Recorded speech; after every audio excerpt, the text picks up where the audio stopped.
Hi, this is Jill Smart with Live Fit Now, and today I am joined by Namita Nayyar from Women Fitness. Hi, Namita, how are you today?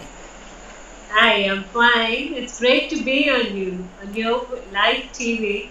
It's wonderful to be a part of the mission you started on, healthy eating and healthy life. Thank you. Yes, I'm really excited about the recipe that you're going to share with us today because it's a great vegetarian option for those that are watching who are either interested in getting a little bit more into that eating lifestyle or who are already eating that way. So tell us what recipe you're going to share with us today.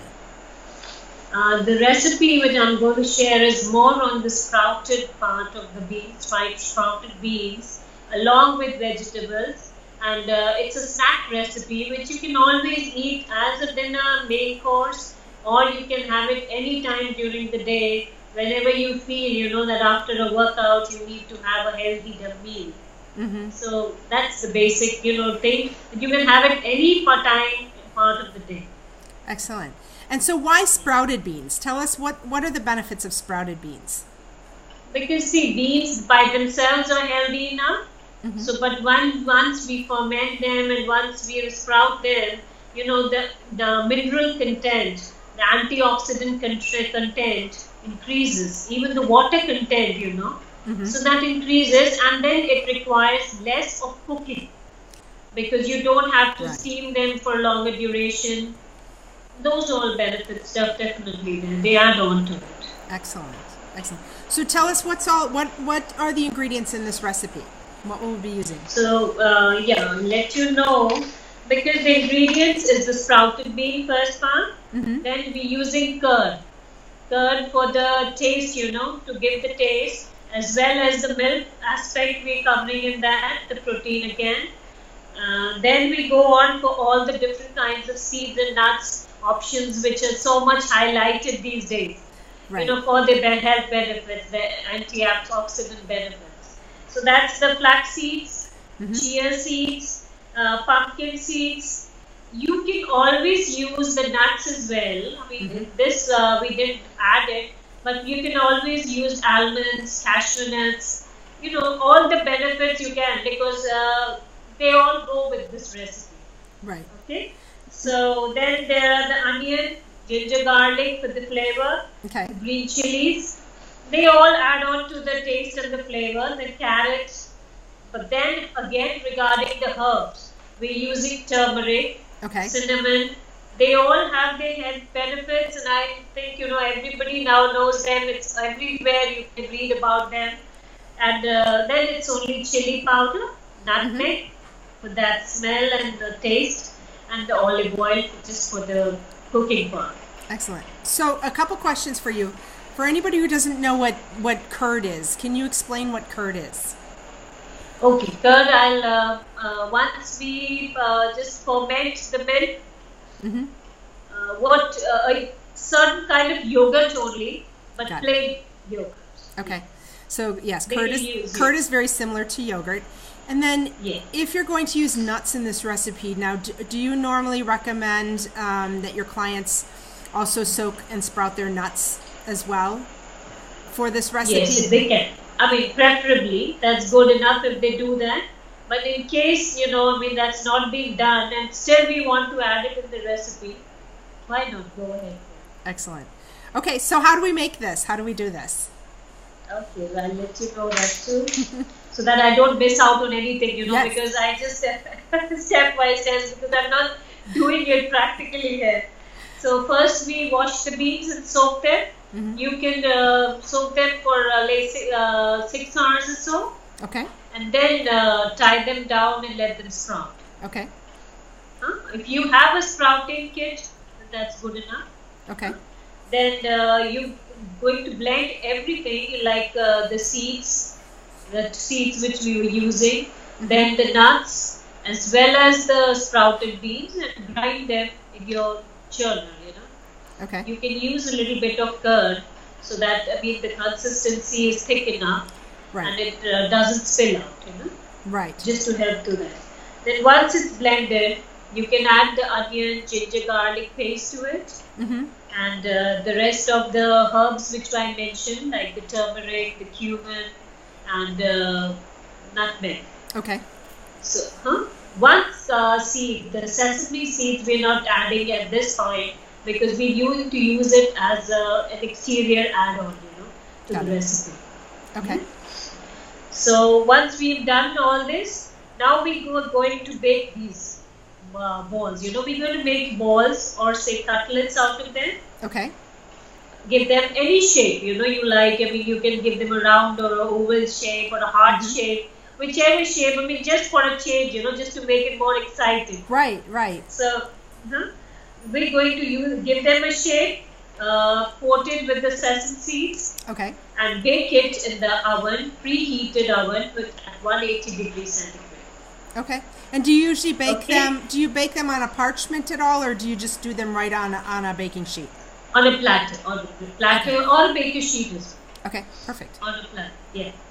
So you need to bake them for at least 15 minutes. Okay. So that they are roasted and cooked well, Mm-hmm. And then you can serve it with, say, mint or pudina. I don't know if they understand chutney. Mm-hmm. Mm-hmm. There, Yes. And you taste it. Any taster, whichever anybody likes, and red sauce or ketchup or anything. Yes. I mean, that's your choice. Chili garlic sauce. Just to make it a little more interesting, that you don't find it, boring than what you're eating. So every time you can change it, in some way or the other. Serve it with, fresh salad. Right. Chopped cabbage or carrots and everything, and decorate it beautiful and make it more presentable so that it looks tempting. Yes. Yes. Now, let me ask you these. If people want to make a large amount of these, do they freeze well? Can you freeze them? See, preferably I wouldn't suggest, because frozen foods have a life. Right. I mean, they have an issue involved with them.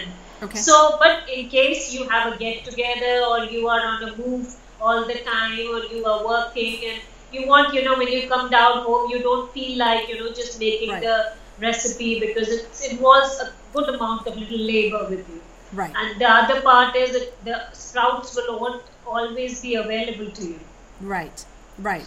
So it's better to have these fresh, is what I'm hearing. Fresh. Perfect. Yes. Perfect. But you can keep it, if you want for 2-3 days or a week, you can freeze it. Okay. Not longer than that. Okay. Because that will take away the taste and freshness we want from the recipe. Right. And I love that. I love that because there's some things that you want to have fresh, and they're just not as good when you freeze them. And the nutrient base and the reason why we're eating things is not there. So it's better to eat them fresh. I love that. One question that I have for you, Namita, when you said soak the beans and then allow them time to sprout, how long do they need to sprout? What is that approximate time? That again, I believe is say 5 to 6 hours. Okay. So, excellent. Yeah, you can soak them in the morning for some time and then leave them to sprout out. Okay. And you can use them after another 6 hours. Perfect. They're ready. Perfect. Yeah. I think they look beautiful. They look beautiful plants, small bitty plants. Yes, I love it. And I think sometimes people wonder, what does that mean how long do I have to let them sit to sprout? So that's why I wanted to clarify for those people who are watching who have not sprouted anything before. So tell me what were you doing before you got into doing women fitness? What was your life like before you got into doing women fitness? I had specialized otherwise in child psychology, but after getting married and having my kids, fitness became a pursuit. I wanted to be into it because healthy cooking was always fun, and it was one of my subjects while I was graduating. So after my kids, I realized that to stay fit and lean, I need to healthy and work out at the same time. Right. And because I don't know if you've read my literature about me on the website about Namita, I do mention that I have epilepsy as well. Okay. So to manage the disease and to fight out through it, you need to be more healthy and strong. Right. So until and unless you're following a healthy lifestyle, I mean, you possibly can't be fit. Right, right. Yeah. So, since you've adopted a healthier lifestyle, how often are your epileptic attacks now? Do you have them very often, or? No, no. Okay. That's very rare, because otherwise I'm taking my medicines as well. Right. But it's very good, manageable, and I have been able to go through my life, because my daughter, she's very free. Mm-hmm. So, but I have been able to cope, the work pressure, the home responsibilities, everything, my workout, diet, everything. It's been balanced. I'm very happy with the way, I have been able to manage things. I love that. Yeah. And so, how did you get into starting Women in Fitness? What prompted that for you? Okay, I'll let you know. That's again is very interesting, because my mom is a doctor. She's a gynecologist. Okay. And all through, while I was growing up, we were interacting. That was a kind of environment at home, because a gynecologist has to deal women again and again. Right. So I was looking around women who are a very important part of a family, Mm-hmm. who are I believe, the center of the family. And at some time, I felt that they are the one who neglect their health the most. Right. Because they are so tired, by the time it comes down to them, that they say, okay, let it go, whatever is there, I'll eat. Right, right. Whatever they can do for themselves, they're doing. Otherwise, they're dedicated to the family, to the work, to the society in every way. So this was, something came to my mind that, when we deal with the person who's a very core part of the society, Mm-hmm. if we are able to inform them about good health and fitness, that's going to travel down to the family. Yes. And if it's going down to travel to the family, it's going to be the society, and it's going to be the world. I love that.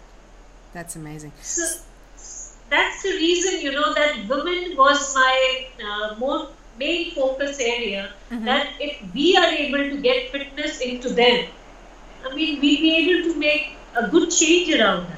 Yes. So do you find that most of your clients are, middle-aged? Where are your clients at? Are they moms? They are moms as well, Mm-hmm. senior women as well, Okay. and youngsters as well. It's equally divided. Okay. It's equal, yeah. And so how are you really helping them to change their lives? What are you doing with your programs that is really helping them to shift? We design their diet plan, Mm-hmm. as well as their meal plans, and then we take their input and they progress. Mm-hmm. And as they progress, we keep on helping them. Every Monday we send a motivational mail to them, Mm-hmm. so that to keep them focused, they don't drop out. Right. So that push is always needed, because at times you feel, it's okay. Missing out once a while is okay. Right. But we try to, help them stay focused and keep training, and the results slowly pour in, Right. They need to be motivated always. Yes. So I believe, at the end of the day, motivation is a major issue. Right. Right. And what have you found, that motivates your clients most? Is it the connection through the emails? Is it connection with you? What is motivating them to really take charge of their health? It's the email, because it's every Monday we have a motivational mail, Mm-hmm. which goes to all our subscribers. Mm-hmm. It goes to each one of them, and I am very selective in what the quote is. Mm-hmm. We try to look back and catch up on different people who have risen from tough times, Right. and what they have to say, so that they feel real. What they are connecting to is real, not created by us. Yes. Yes. Yes. That is important. That we all are like them only. It's just that we have gone through some tough time in our lives and we've neglected our health. Mm-hmm. Otherwise, I believe, every woman wants to look healthy and fit. Yes, I agree. And so do you focus more on the nutrition piece, or are you finding a nice mix between the nutrition and the fitness? What is it that you're focusing more on? It's a balance. It's a complete balance on diet, exercise, and exercise of every kind, because women have to face menopause as well. Right. So they are always going through those hormonal changes. Right. So diet and exercise has to be, very well monitored, because strength training has to be a very essential part, because your muscle is your strength. Right. And that has to be balanced with the diet. Excellent. I love that. So Namita, where can people find you if they're looking for your website? Where can they find your website? It's there on the net. It's womenfitness.net. I love that. Love that. And you also have some books, correct? I really didn't get the time, to write down books for people, to read. But I have tried to put maximum of my information or whatever I've gained over the years, experiences on the website. Excellent. For now, because as long as I'm, balancing things. So everything has been basically online, because I believe, we can reach out to women across oceans. Yes, I love that. Well, Namita, I want to thank you for joining us today. I am looking forward to trying this recipe and also following your journey. You've inspired me today to want to add more vegan food into my diet as well as my family's, to get them eating more protein without the meat. So I look forward to having you back to join us with more content in the future. Sure. Yeah, it's my pleasure. It's my pleasure. Thank you so much. Thank you.